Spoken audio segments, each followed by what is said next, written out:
अच्छा, हम स्टार्ट करते हैं। बाकी लोग ज्वाइन कर लेंगे। मैंने रिकॉर्डिंग पे लगा दी है। जिस बंदे का क्वेश्चन हो बीच में, तो वो हैंड रेज कर दे, बीच में ना बोले। तो जिस टाइम पे मैं अपना टॉपिक खत्म कर लूंगा, तो उसके बाद मैं फिर देख लूंगा कि जो भी क्वेश्चन होगा हम उसको एड्रेस कर लेंगे। अभी सबसे पहले आप में से इकरा ने कहा कि भाई राउंड रॉबिन के बारे में उन्हें समझ नहीं आई कि राउंड रॉबिन शेड्यूलिंग होती क्या है। ये बेसिकली प्रीएम्प्टिव शेड्यूलिंग एल्गोरिदम है। प्रीएम्प्टिव का मतलब मैंने आपको बताया था कि प्रीएम्प्टिव में क्या होता है कि जब एक प्रोसेस आपका एग्जीक्यूट हो रहा है, तो आप किसी भी प्रायोरिटी क्राइटेरिया की बेस पे उसको पॉज करवा देते हैं और दूसरे किसी नए प्रोसेस को उसकी जगह पे एग्जीक्यूट करवाते हैं। तो ये बेसिकली बड़ा सिंपल सा एल्गोरिदम है। आपके पास जितने भी प्रोसेस अवेलेबल होते हैं, P1, P2, P3, P4, इनका अराइवल टाइम और बर्स्ट टाइम आप लिख लें, 0, 4, 2, 1। तो ये बेस्ड ऑन अराइवल टाइम आपके पास क्यू में ऐड होते जाएंगे। सबसे पहले क्यू में कौन सा प्रोसेस ऐड होगा? जो सबसे पहले अराइव हुआ था, यानी जीरो वाला प्रोसेस। तो P1 सबसे पहले ऐड होगा क्यू के अंदर, और यही वाला प्रोसेस आपका चला जाएगा एग्जीक्यूशन के लिए सीपीयू के पास। अब आप राउंड रॉबिन के अंदर हमेशा टाइम क्वांटा सेट करते हैं, और कोशिश की जाती है कि इसको कम से कम रखा जाए। उसकी भी मैं आपको रीजन बताऊंगा कि इसको कम से कम रखनी क्या रीजन है। लेट्स से कि हम कहते हैं हमारा टाइम क्वांटा है 2 का, कि बस जो भी प्रोसेस आए वो मैक्सिमम 2 सेकंड के लिए उसने एग्जीक्यूट होना है। तो P1 आया, P1 एग्जीक्यूशन में था, 0 पे P1 आ गया आपका। 1 सेकंड तक P1 एग्जीक्यूशन में था, तो 1 सेकंड के ऊपर एक नया प्रोसेस आपके पास आ गया है P4। फिर 2 सेकंड पे ये एग्जीक्यूशन तक जब पहुंचा, तो 2 सेकंड के ऊपर आपका एक नया प्रोसेस आ गया है P3। अब आपके पास ये 3 प्रोसेस क्यू में अवेलेबल हैं। 0 से लेके 2 तक आपका पहला प्रोसेस एग्जीक्यूट हो गया। अब उसके बाद ये प्रीएम्पशन हो जाएगी, इसको निकाल के वापस क्यू की बैक पे ले आएंगे। अब आपके पास जो तरतीब बनी हुई है, P4 सबसे आगे है, P3 उससे पीछे है, और P1 उससे पीछे है। तो P4 जो है अब आपका स्टार्ट हो जाएगा एग्जीक्यूट होना। 3 सेकंड तक P4 चलेगा। ठीक है। अभी देखें, इसका बर्स्ट टाइम 2 निकल गया, तो इसका 3 बाकी बच गया है, और P4 का बर्स्ट टाइम 1 ही था। तो बस 3 सेकंड में P4 की एग्जीक्यूशन फिनिश हो जानी है, ये यहां से निकल के फिनिश हो जाना है। अब उसके बाद P3 जो है ना आपका असाइन हो जाएगा। 4 सेकंड पे एक नया प्रोसेस आपका ऐड भी हो गया है P2 के नाम से। P3 आपका 1 यूनिट एग्जीक्यूट हो चुका है। P3 आपका मजीद 1 यूनिट एग्जीक्यूट होगा, क्योंकि आपने टाइम क्वांटा 2 रखा हुआ था। तो P3 की एग्जीक्यूशन भी फिनिश हो जाएगी। अब उसके बाद दोबारा आपका P1 आ गया, ये फिनिश होगी इसकी एग्जीक्यूशन। P1 अगेन 2 सेकंड्स के लिए चलेगा, 6 और 7। फिर P1 भी फिनिश हो जाएगा। अब P2 आ गया, P2 आपका फिर 3 सेकंड्स के लिए चलेगा, मतलब पहले 2 सेकंड्स के लिए चलेगा। उसके बाद चूंकि नया प्रोसेस मजीद कोई भी नहीं है, प्रीएम्पशन नहीं होगी, तो फिर मजीद 1 सेकंड के लिए चलेगा। तो ये टोटल आपका जो है शेड्यूलिंग इस तरह से परफॉर्म हो रही होती है। अब आप टाइम क्वांटा की वैल्यू के हिसाब से अगर आप टाइम क्वांटा बड़ा रख देंगे, तो प्रोसेस मतलब 3-3 सेकंड्स की एग्जीक्यूशन के बाद प्रीएम्प्ट हो जाएंगे, और या उससे पहले अगर उनकी एग्जीक्यूशन फिनिश हो गई है, तो वो अपनी मेमोरी से निकल जाएंगे। तो मेरे ख्याल से इसमें कोई ऐसा मुश्किल चीज तो नहीं थी। क्लियर है ये नो चीज? सर, आगे समझ। Yes sir. इकरा, आपको क्लियर है आप? यस सर, क्लियर है। ठीक है। सर फिर ये शॉर्ट रिमेनिंग जॉब और राउंड रॉबिन में क्या फर्क है? शॉर्टेस्ट जॉब के अंदर आपका प्रायोरिटी क्राइटेरिया ये होता है कि इनमें से जो सबसे छोटी जॉब है उसको आप नेक्स्ट सिलेक्ट करवाएंगे। जबकि राउंड रॉबिन में आपने टाइम क्वांटा दिया हुआ है कि भाई मैक्सिमम इतने सेकंड्स के लिए प्रोसेस ने एग्जीक्यूट होना है, उसके बाद वो वापस चला जाएगा। उसमें प्रायोरिटी क्राइटेरिया शॉर्टेस्ट जॉब नहीं है, बस जो आपका टाइम क्वांटा है उसके बाद प्रोसेस ने प्रीएम्प्ट होना ही होना है।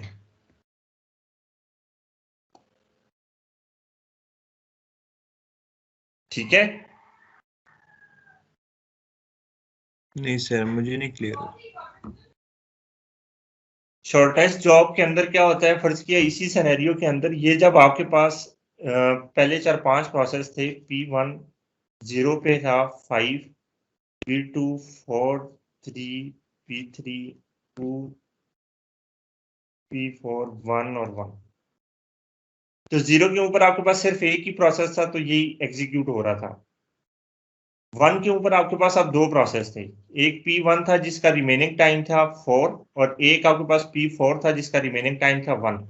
अब चूंकि शॉर्टेस्ट जॉब वाला प्रोसेस अवेलेबल है, तो अब प्रीएम्पशन होगी। अगर इसका टाइम होता 6 तो फिर प्रीएम्पशन ना होती, P1 ही अपनी एग्जीक्यूशन करता रहता। लेकिन राउंड रॉबिन में क्या है कि जब आपका टाइम क्वांटा पूरा हो गया है, तो नया प्रोसेस अगर मेमोरी में मौजूद था तो प्रीएम्पशन होगी होगी। अब वो चाहे उसका टाइम उसका ज्यादा था कम था, इससे कोई फर्क नहीं पड़ता। ओके सर, ठीक।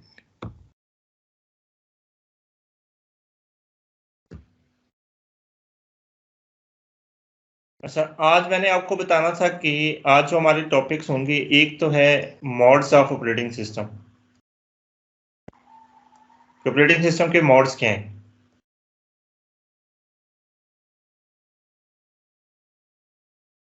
आपको मैंने कहा था कि operating system as a resource manager के तौर पे काम करता है, याद है? याद है सबको? यस सर, याद है। और Yes, sir. रिसोर्सेज कौन से थे? रैम थी, सीपीयू था, आईओ डिवाइसेस थी, ये तमाम के तमाम आपके रिसोर्सेज थे। आप लोग अभी मतलब गालबन 5th सेमेस्टर के अंदर हैं, या कुछ 7th में कुछ 8th में। प्रोग्रामिंग के काफी सारे क्वेश्चंस आप लोग इससे पहले कर चुके हैं, डिफरेंट लैंग्वेजेस के अंदर कर चुके हैं। क्या आप मुझे बता सकते हैं कि आज दिन तक कोई प्रोग्राम लिखते हुए आपने ये सोचा हो कि ये रैम के अंदर किस तरह से मैनेज होगा?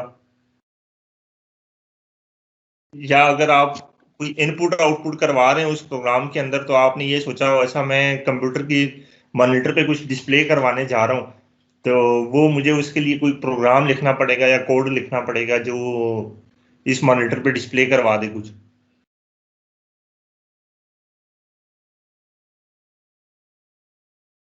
कभी कुछ किया है, मतलब इस तरह से सोचा है कि ये काम मैंने इस तरह से करना है? No sir. नहीं सोचा, क्यों? क्योंकि आपके पास एब्स्ट्रैक्शन बहुत ज्यादा पहुंची हुई है, आपको जो लो लेवल की डिटेल्स थी उनसे इतना कंसर्न नहीं है।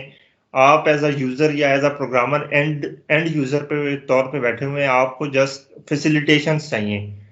और ये वाला सारा काम आपको बाकी अवाम जो है ना, जो हार्डवेयर डिजाइनर हैं, वो बैठ के आपको करके दे रहे हैं।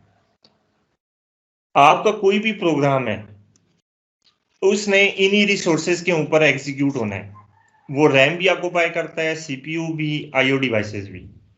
मैंने आपको कहा था कि operating system as a resource manager के तौर पे काम करता है, तो रिसोर्स मैनेजमेंट वो तभी कर सकता है कि वो अकेला इस चीज का रिस्पॉन्सिबल हो, कि उसे पता हो मेरे पास कौन से रिसोर्सेज हैं, कौन कौन से रिसोर्सेज मैंने एलोकेट किए हुए हैं, कौन से रिसोर्सेज मेरे पास फ्री पड़े हुए हैं, जो मेरे पास प्रोग्राम आ रहा है इसकी रिक्वायरमेंट क्या है, और मैं इसको कौन कौन से रिसोर्सेज दे सकता हूँ।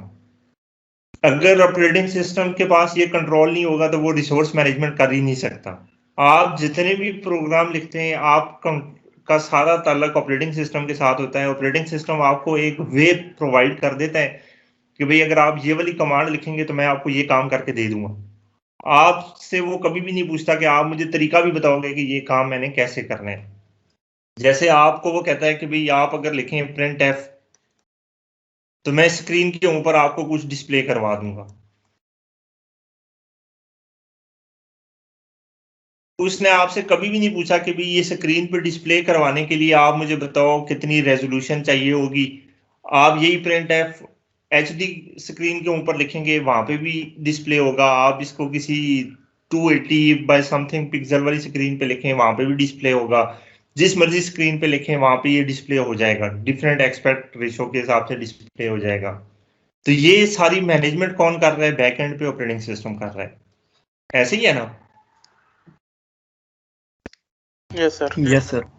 इस चीज से तो आप एग्री कर रहे हैं ना, ये एक मतलब अंडरस्टूड सी बात है, कॉमन सी बात है कि यार आप जितने भी प्रोग्राम लिख रहे हैं, आप उस किसी भी प्रोग्राम में ये नहीं कह रहे कि यार इतनी रैम एलोकेट कर दो, इतना ये कर दो, इतना इस तरह से जो है ना, ये फंक्शन मैंने लिख दी है, ये फंक्शन ये चेक करेगा मॉनिटर का रिफ्रेश रेट कितना है, मॉनिटर की किस जगह से अपना डाटा उठा रहा है, वहां पे ऑलरेडी कौन सा डाटा पड़ा हुआ था, जो आपने नई वैल्यूज लिखी हैं वो पुराने को जाया ना कर दें। मतलब ये सारी मैनेजमेंट आपने कभी भी नहीं की।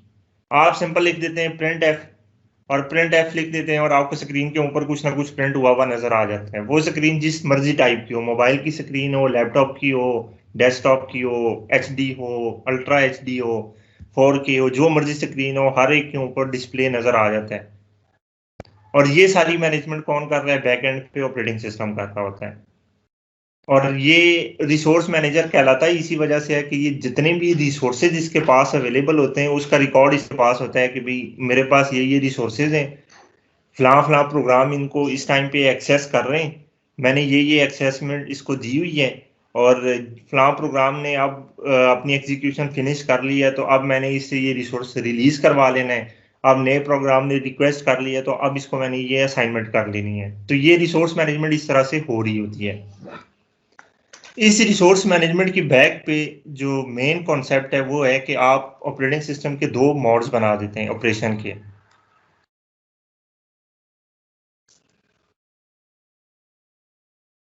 एक को आप कहते हैं यूजर मोड, एक को आप कहते हैं कर्नल मोड। आपके ये जितने भी काम है मैनेजमेंट के, ये बेसिकली सारे के सारे कर्नल में हो रहे होते हैं। कर्नल के अंदर फंक्शंस होते हैं,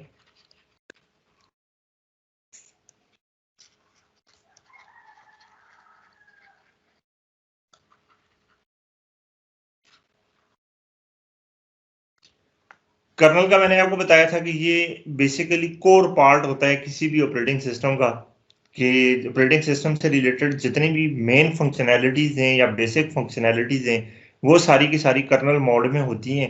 और ये भी मैंने आपको बताया था कि जब भी आप पीसी ऑन करते हैं तो आपका ये कर्नल मोड आपकी रैम के अंदर लोड हो जाता है, और इसी चीज को आप कहते हैं कि आपका ऑपरेटिंग सिस्टम मतलब लोड हो गया या कंप्यूटर आपका बूट हो गया। और ये कर्नल मोड आपका रोम लोड करवाती है, बायोस जिसको आप कहते हैं कि जब आप पीसी किसी को भी ऑन करते हैं तो बायोस का काम होता है कि वो हार्ड डिस्क से इस कर्नल मोड का जितना भी डाटा है उसको उठा के रैम के अंदर कॉपी कर दे। अब इस कर्नल मोड के अंदर बहुत सारे फंक्शंस लिखे हुए हैं, हर एक फंक्शन एक पर्टिकुलर पर्पस के लिए है। जैसे कि मैंने आपको एक बताया था फंक्शन लास्ट लेक्चर के अंदर, फोर्क, याद है?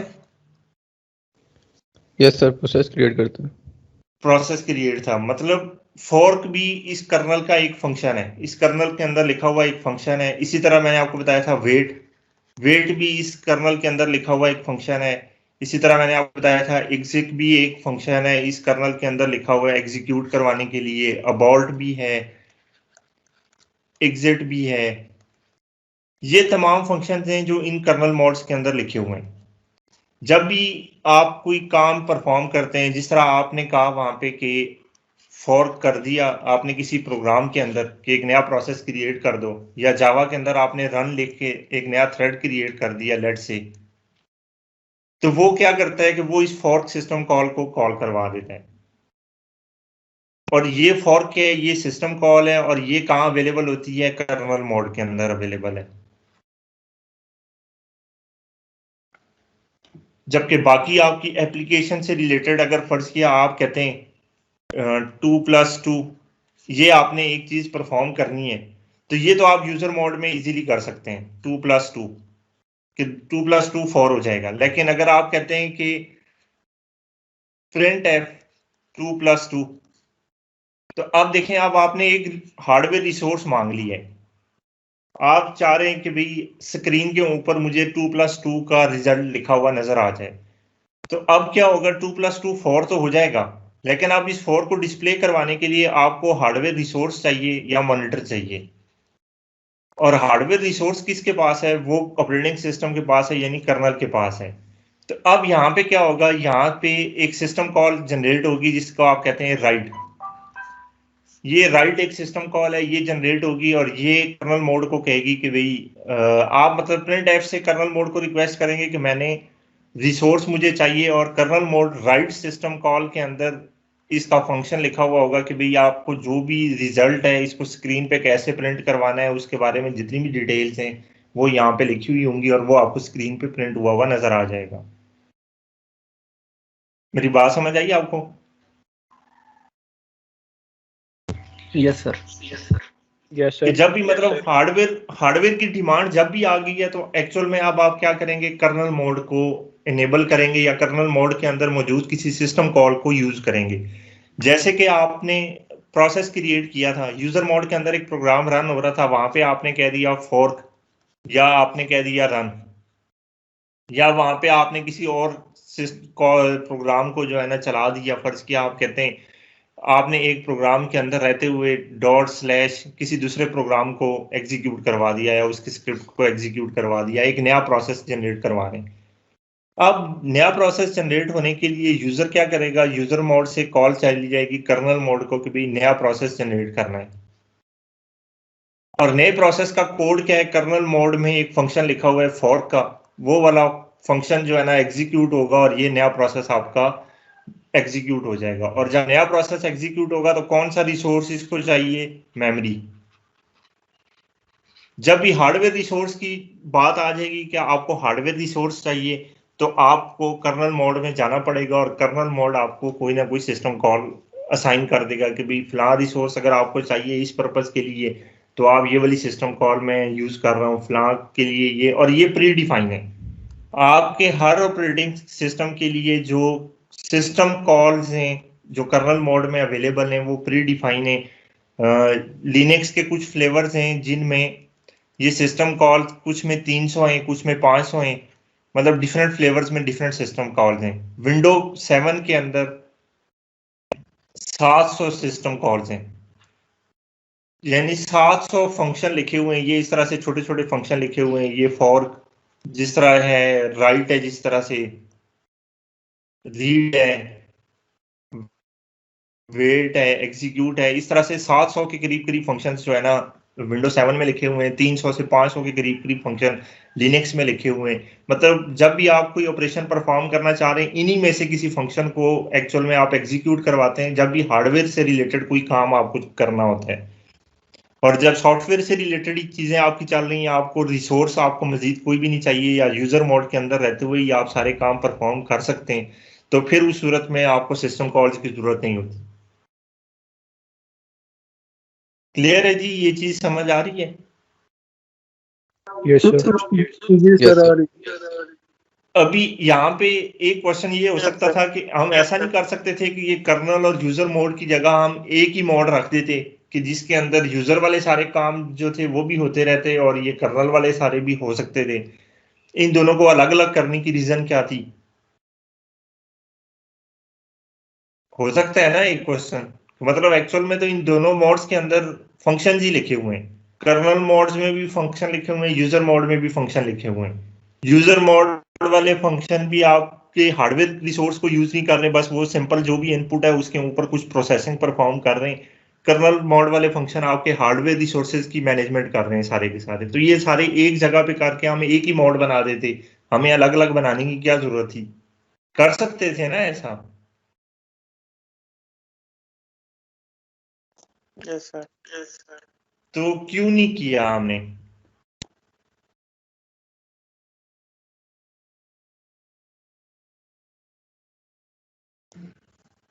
इसकी बेसिक रीजन ये है, ये आपका कर्नल मोड है, इसके बाहर आपका यूजर मोड है। यूजर मोड में जो भी प्रोग्राम एग्जीक्यूट हो रहा होता है, जैसे ही उसे कोई हार्डवेयर रिसोर्स चाहिए वो कर्नल मोड से रिक्वेस्ट करता है, कर्नल मोड फिर उस हार्डवेयर रिसोर्स को इसको एलोकेट करवा देते हैं। ये मतलब नॉर्मल फ्लो इसका चल रहा है। अगर आप इन दोनों को इकट्ठा कर देते, एक ही जगह पे कर देते, तो ड्यूरिंग एग्जीक्यूशन कहीं भी अगर डिवाइडेड बाय 0 हो जाता किसी भी प्रोग्राम का, मतलब मैं एक एरर दे रहा हूं, रन टाइम पे कोई एरर आ जाता उस प्रोग्राम का, आपको पूरा क्रैश हो जाना था। अभी ये ऐसा होता है ना, कई दफा आपका प्रोग्राम चलते चलते प्रोग्राम आपका क्रैश हो गया, लेकिन विंडो तो आपकी स्टिल चल रही होती है। Yes sir. तो अगर ये दोनों मोड इकट्ठे होते तो फिर जब भी कोई भी प्रोग्राम का एरर होता तो आपकी विंडो भी क्रैश हो जाती थी और आपका प्रोग्राम भी क्रैश हो जाना था, आपको दोबारा से नए सिरे से रिबूट करना पड़ जाता। तो इन दोनों को सेपरेट करने का जो मेन एडवांटेज है वो यही है कि अगर यूजर मोड के अंदर कोई प्रोग्राम क्रैश हो जाता है तो वो बेशक क्रैश हो जाए, कर्नल मोड में आपका स्टिल चलता रहता है, आपकी विंडो चलती रहती है, वो प्रोग्राम आप नए सिरे से दोबारा रीलोड कर सकते हैं। लेकिन अगर कर्नल मोड के अंदर कोई सिस्टम कॉल फर्ज किया आपने एग्जीक्यूट करवाई और वो क्रैश होगी तो फिर आपकी विंडो क्रैश हो जाती है, आपको दोबारा से विंडो ही रीबूट करवानी पड़ती है। ठीक है, ये चीज समझ आई? सर एक Yes, बार sir. रिपीट कर दें। अगर फर्ज किया ये मेरा लैपटॉप अभी आपके सामने चल रहा है, इसमें एक एप्लीकेशन आपके सामने खुली हुई है माइक्रोसॉफ्ट व्हाइट बोर्ड की, अगर इस एप्लीकेशन के अंदर इशू आ गया कोई भी किसी भी किस्म का, तो ये एप्लीकेशन मेरी क्रैश हो जाएगी। मैं टास्क मैनेजर में जाके इसको एंड करके इसके प्रोसेस को दोबारा नए सिरे से व्हाइट बोर्ड चलाऊंगा, ये फिर से चल पड़ेगा। तो ये क्यों, किस वजह से? क्योंकि आपके प्रोग्राम नॉर्मली सारे के सारे यूजर मोड में एग्जीक्यूट हो रहे होते हैं, और ड्यूरिंग एग्जीक्यूशन अगर उसे कोई हार्डवेयर रिसोर्स चाहिए तो यूजर मोड से वो कर्नल को रिक्वेस्ट करता है और कर्नल उसको वो रिसोर्स असाइन कर देते हैं। मतलब हम कर्नल के कोड को फेल सेफ रखना चाह रहे हैं कि अगर इन केस कोई इशू हो जाए तो कर्नल की साइड पे इशू ना हो, आपका ऑपरेटिंग सिस्टम डैमेज ना हो, या ऑपरेटिंग सिस्टम स्टिल आपका चलता रहे। लेकिन अगर कर्नल मोड के अंदर कोई इशू हो जाता है, यानी अभी कोई ऐसा इशू आ जाता है कि मेरी विंडो के अंदर कोई या कर्नल के अंदर कोई इशू है, तो ये मेरा लैपटॉप अभी के अभी बंद हो जाएगा। मैं इसको कोई भी प्रोग्राम इस पे एग्जीक्यूट करवा ही नहीं सकता जब तक कि मैं इसको रीस्टार्ट ना कर लूं। तो इन दोनों मोड्स को सेपरेट रखने की रीजन ही यही होती है कि अगर कोई प्रोग्राम, चूंकि बहुत सारे डेवलपर डिफरेंट टाइप की दुनिया के बना के भेज रहे होते हैं आपके पास, क्या गारंटी है कि ये प्रोग्राम फेल सेफ होगा, 100% होगा? हो सकता है उसके अंदर कोई ऐसा बग हो कि ड्यूरिंग एग्जीक्यूशन उसमें कोई इशू आ जाए और वो प्रोग्राम आपका क्रैश हो जाए।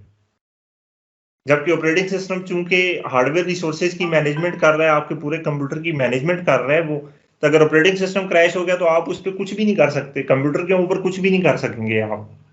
कोई एक प्रोग्राम क्रैश हो गया तो कोई एक प्रोग्राम क्रैश होने से आप उस प्रोग्राम को दोबारा रीस्टार्ट कर सकते हैं, उसकी जगह कुछ दूसरा इंस्टॉल कर सकते हैं। लेकिन ऑपरेटिंग सिस्टम अगर क्रैश होना शुरू हो जाएगा तो आप कुछ भी नहीं कर सकेंगे, कोई प्रोग्राम भी आप उस पर चला नहीं सकेंगे। तो इस वजह से यूजर मोड और कर्नल मोड को सेपरेट रखा जाता है हमेशा। जब भी आपका किसी प्रोग्राम को कोई रिसोर्स चाहिए होता है तो आप हमेशा क्या करते हैं कि वो प्रोग्राम या आपका यूजर मोड से कर्नल मोड को रिक्वेस्ट करता है और कर्नल मोड उसको रिसोर्स एलोकेट करके दोबारा उसको यूजर मोड में भेज देता है कि ये लो, ये रिसोर्स मैंने साइन कर दिया तुम। क्लियर होगी ये चीज? Yes sir. Yes, sir. ठीक है। और कर्नल मोड के अंदर ये जितने भी फंक्शंस हैं रिसोर्सेज एलोकेशन के, इन तमाम को इम्प्लीमेंटेशन जो है ना, ये सिस्टम कॉल्स के थ्रू होती है। इसे क्या कहते हैं? System calls. सिस्टम कॉल्स क्या है? बेसिकली फंक्शंस हैं, और ये फंक्शंस क्या करते हैं? रिसोर्सेज की मैनेजमेंट के लिए जितने भी फंक्शंस यूज हो रहे हैं आपके ऑपरेटिंग सिस्टम में, उसे आप कहते हैं कि ये आपके सिस्टम कॉल्स हैं जो कर्नल के अंदर हैं। और ये सिस्टम कॉल्स आपकी 5 ग्रुप्स के अंदर तकसीम की जाती हैं, और वो 5 कौन से हैं? एक है फाइल मैनिपुलेशन, कि अगर आपने फाइल्स के साथ कोई छेड़छाड़ करनी है तो उससे रिलेटेड जो आपको सिस्टम कॉल्स अवेलेबल हैं वो तमाम की तमाम इस कैटेगरी में आती हैं। जैसे कि आप किसी फाइल को रीड करना चाह रहे हैं, राइट करना चाह रहे हैं, ओपन करना चाह रहे हैं, क्लोज करना चाह रहे हैं, मतलब इससे रिलेटेड, फाइल से रिलेटेड जितनी भी सिस्टम कॉल्स होंगी वो इस कैटेगरी में आती हैं। एक ही आपके डिवाइस मैनेजमेंट से रिलेटेड सिस्टम कॉल्स हैं, यानी कि डिवाइस स्टेटस, जिस तरह अभी अगर यूएसबी आपने कोई लगाई है या कोई और, अवेलेबिलिटी स्टेट, ये मतलब जितनी भी हैं कि ये अभी यूज में है नहीं है, इसका सीरियल बॉड रेट क्या है, इसकी स्पीड क्या है, वगैरह वगैरह, इससे रिलेटेड जितनी भी सिस्टम कॉल्स होंगी वो डिवाइस मैनेजमेंट के अंदर आती हैं। आपकी प्रोसेस कंट्रोल सिस्टम कॉल्स होती हैं, जिसमें मैंने आपको बताई थी कि कुछ बड़ी इंपॉर्टेंट है, फॉर्क है, वेट है, एग्जिक है, ये सारी की सारी आपकी प्रोसेस कंट्रोल है। उसके अलावा आपकी इंफॉर्मेशन कॉल्स होती हैं, यानी कि आप किसी फाइल की इंफॉर्मेशन चाह रहे हैं, किसी प्रोसेस के गेट पीआईडी, किसी प्रोसेस की इंफॉर्मेशन चाह रहे हैं, फाइल की इंफॉर्मेशन चाह रहे हैं, डिवाइस की इंफॉर्मेशन चाह रहे हैं, कर्नल की इंफॉर्मेशन चाह रहे हैं। ये मतलब डिफरेंट जो इंफॉर्मेशन से रिलेटेड जितनी भी कॉल्स हैं वो सारी इस कैटेगरीज में आती हैं। और फिर कम्युनिकेशन होती है कि दो प्रोसेस आपस में कम्युनिकेशन कर रहे हैं,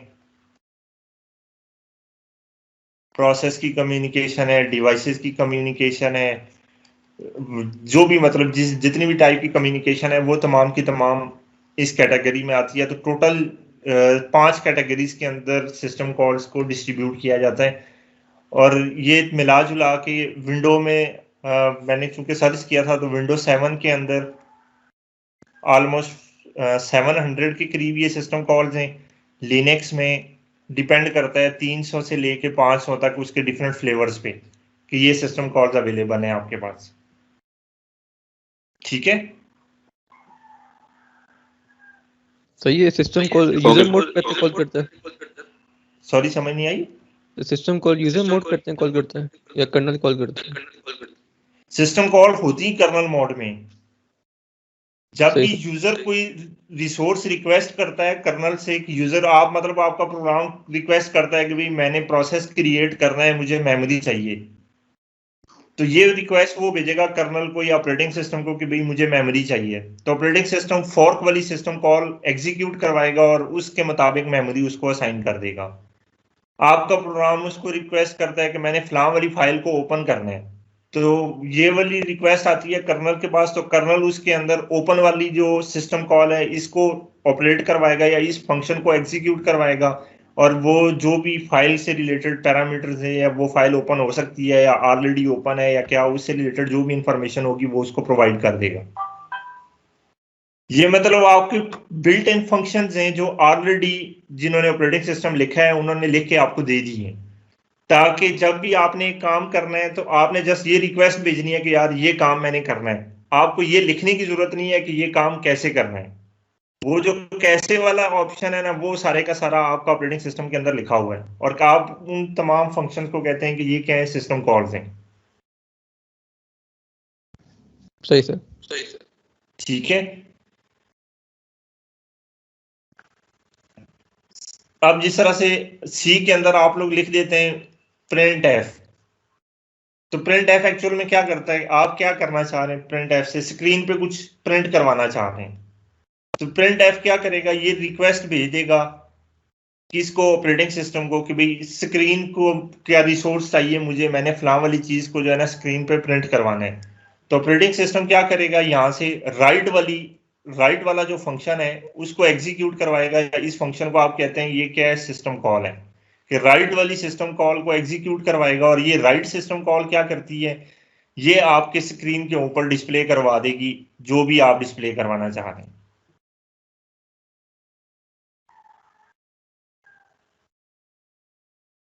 क्लियर है ये चीज। आप डायरेक्टली जो है ना ये काम यस भी सर। कर सकते हैं कि आप अपने प्रोग्राम के अंदर डायरेक्टली राइट वाली सिस्टम कॉल को कॉल करवाएं और स्क्रीन पर डिस्प्ले करवा दें। आप ये चीज भी कर सकते हैं। अगर आपको किसी भी ऑपरेटिंग सिस्टम की सिस्टम कॉल सारी की सारी पता है तो आप डायरेक्टली उन सिस्टम कॉल्स को कॉल करवा के भी चीज अपने रिसोर्सेज की मैनेजमेंट कर सकते हैं और उनको यूज भी कर सकते हैं, कोई उसमें इशू नहीं है। लेकिन चूंकि हमारा यहाँ एक रवैया भी बन चुका है और ये चीज आसान भी है कि आपको हमेशा एक एप्लीकेशन प्रोग्रामर इंटरफेस दे दिया जाता है जिसे आप एपीआई कहते हैं।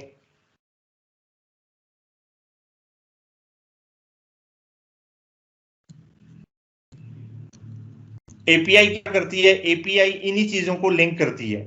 एपीआई ने आपको कह दिया कि भाई आप यहाँ पे प्रिंट एफ की कमांड लिख के इसको जो कुछ भी लिखेंगे ये आपको स्क्रीन पे प्रिंट हो जाएगा। ये आपको एपीआई ने प्रोवाइड कर दिया।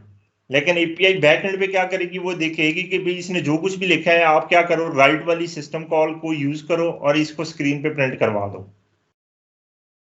तो आपके सामने सिर्फ एपीआई का इंटरफेस होता है। आप हमेशा कहते हैं अच्छा ये वाली कमांड में यूज करके ये टास्क अचीव कर लूंगा।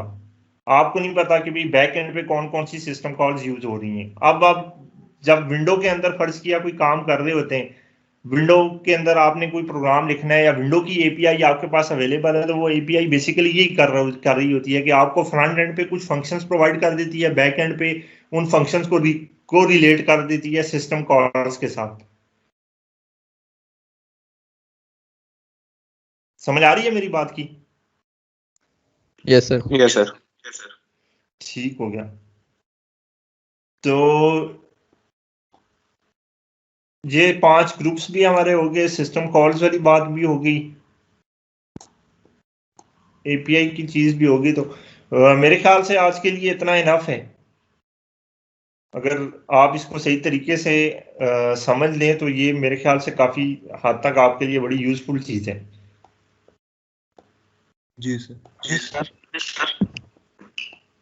कोई मुश्किल तो नहीं है इसके अंदर? सिस्टम कॉल से रिलेटेड आपसे क्वेश्चंस अक्सर पूछे भी जाते हैं कि भाई कर्नल मोड क्या है या यूजर मोड क्या है, इसकी हमें जरूरत क्यों पेश आती है। तो भाई कर्नल मोड वो है जिसमें ऑपरेटिंग सिस्टम की तमाम फंक्शनैलिटीज लिखी हुई हैं। यूजर मोड वो है कि जिसके अंदर आपके प्रोग्राम्स वगैरह जितने भी हैं वो रन हो रहे होते हैं। इन दोनों में डिफरेंस क्या है, इन दोनों को अलग अलग बनाने की रीजन क्या है? फेल सेफ हम चाहते थे, ये मैं एक वर्ड यूज कर रहा हूँ फेल सेफ, कि आप चाहते हैं कि आपका जो भी प्रोग्राम एग्जीक्यूट हो रहा है अगर उसमें कोई भी इशू आता है तो वो सिर्फ प्रोग्राम ही क्रैश हो या प्रोग्राम की हद तक ही मसला रहे, आपका पूरा सिस्टम ना क्रैश हो जाए। तो इस चीज को इंप्लीमेंट करने के लिए आप यूजर मोड और कर्नल मोड को सेपरेटली रखते हैं। और एपीआईज क्या होती हैं? एपीआईज बेसिकली एक इंटरफेस प्रोवाइड आपको करती हैं। वो आपको कह देती हैं कि अच्छा आप ऐसा करें, सिस्टम जिस तरह जावा वाली एपीआई है out.println, ये कमांड यूज करें जी, एक प्रिंट वाली कमांड यूज कर लें, एक प्रिंट एफ वाली कमांड यूज कर लें। अच्छा इसी तरह sys in वाली कमांड यूज कर लें, सिस्टम डॉट मतलब जो भी मतलब इसकी कमांड है, ये 3-4 किस्म की उसने आपको कह दी है कि भाई ये मैं एपीआई आपको प्रोवाइड कर रहा हूँ, तो आप इसको यूज करके आउटपुट कर सकते हैं। लेकिन बैक एंड पे ये क्या कर रही होती है, ये राइट वाली सिस्टम कॉल है उसको यूज करती है। और ऑपरेटिंग सिस्टम राइट वाली सिस्टम कॉल जब भी एग्जीक्यूट होती है तो वो कोई ना कोई आपको आउटपुट पे शो करवा देता है, यानी आपका जो मॉनिटर है या हार्डवेयर रिसोर्स है उसको ऑक्यूपाई करवाता है और जो भी डिस्प्ले करवाना है वो आपको डिस्प्ले करवा देता है। सेम इसी तरह आपने कोई नया प्रोसेस एग्जीक्यूट करवाना है, आपने पावर पॉइंट पे फर्ज किया डबल क्लिक की, तो ये पावर पॉइंट डॉट एग्जी डायरेक्टली क्या करेगा, ऑपरेटिंग सिस्टम को रिक्वेस्ट चली जाएगी कि भाई ये प्रोग्राम ओपन करना है। ऑपरेटिंग सिस्टम फॉर्क वाली सिस्टम कॉल को कॉल करेगा और ये क्या करेगा, मेमोरी के अंदर रिसोर्स ऑक्यूपाई कर लेगा, यानी मेमोरी ऑक्यूपाई कर लेगा।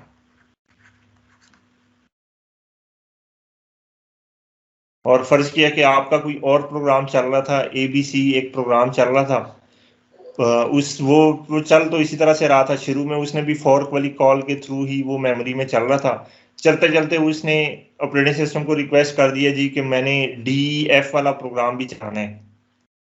तो अब ये रिक्वेस्ट ऑपरेटिंग सिस्टम को गई, operating system again fork call use करेगा और एक नई स्पेस के अंदर जो है ना एक नया प्रोग्राम DEF के लिए भी एग्जीक्यूट होना शुरू हो जाएगा। तो ऑपरेटिंग सिस्टम से मतलब जितने भी आपने टास्क परफॉर्म करवाने हैं तो वो बेसिकली आप सिस्टम कॉल्स के थ्रू ही परफॉर्म करवाते हैं। सिस्टम कॉल्स वो तमाम फंक्शंस हैं या फंक्शनैलिटी है जो ऑपरेटिंग सिस्टम का मैन्युफैक्चरर है उसने आपको प्रोवाइड कर दी है। मतलब वो पहले से उसने कोड वो सारा लिख के इम्प्लीमेंट करके दे दिया है।